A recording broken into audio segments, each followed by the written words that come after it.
Whiny snowflakes. Oh, there is a lot to unpack here. I read this article yesterday. 500 million Harvard megadonor halts donations to elite school because they produce whiny snowflakes. This guy's given $500 million and he's using the term whiny snowflakes? Okay, I gotta get into this, figure this out. Who is this guy? Ken Griffin. I didn't even know who he was. Apparently he's one of the richest men in the world. He is currently worth on Forbes, and I looked this up, $37.4 billion. Okay? So that kind of opened my mind to a few things. It's like, okay, so if he's given 500 million and then you read it, it's over time. In fact, 300 million he just gave this April. He gave Harvard 300 million this April. Obviously something happened between April and now, because he is now saying, I will not give you another dime because you're producing whiny snowflakes. So I looked up what that is.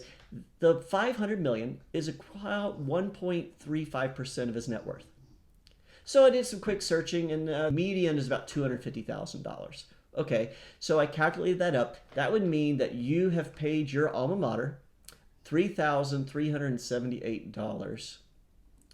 I bet if you called your alma mater up and said, you need to change how you're teaching these students or I'm not going to give you any more money, they're going to be like, who are you? It's going to be rich. He knows it's power. I guess he's bored with his 37.4 billion, so he wants to show how powerful he is. So how do you do that? You go out and you make a big old statement, I'm not giving to Harvard because it's producing whiny snowflakes, because you know that'll put you on the front page of CNN. Well, you did it, Ken. We now know who you are. Obviously, if you can make $37.4 billion, you are different than us. And that's why you're using language like whiny snowflakes and kind of unclear about why you even decide to do that, and really don't have a direction of what Harvard needs to do to even let you be happy again. That's kind of confusing. Then I got to thinking, COVID was horrible for everybody. The economy just went to the ground. Nobody was making money.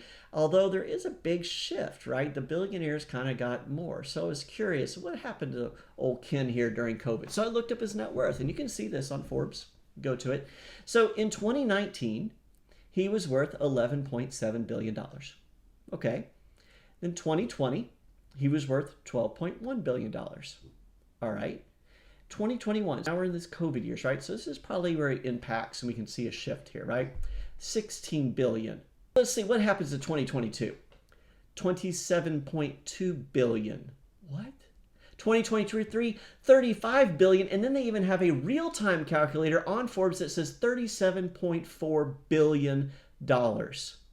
So while the rest of us in the economy was going to the trash during all the COVID lockdown, he was escalating his salary to ridiculous amounts. And I guess it is true, you know, money doesn't bring happiness and contentment, because even though you're sitting on $37.4 billion in net worth, you still need to feel the need to go out and say, I'm going to make a statement about Harvard and how they're producing whiny snowflakes, because that'll get me on the front page where I can be seen by everyone. Well, guess what? It worked. And yes, you are right. Money is power, because you make that statement, you land on that page, and people are going to listen and question what Harvard's doing. I quit donating to my alma mater with my whopping $3,000. They don't even know who I am or care. So thanks for proving again that money is power. Money does have control. I did do a little bit more reading about you and saw that you feel that the rich should have even more say in politics. That's a whole other can of worms that I don't even want to get into right now. But it's very obvious that you have now moved from the mode of one of the richest people in the world, and you're looking at that power thing. And how do you be the powerful in this country? You call people snowflakes.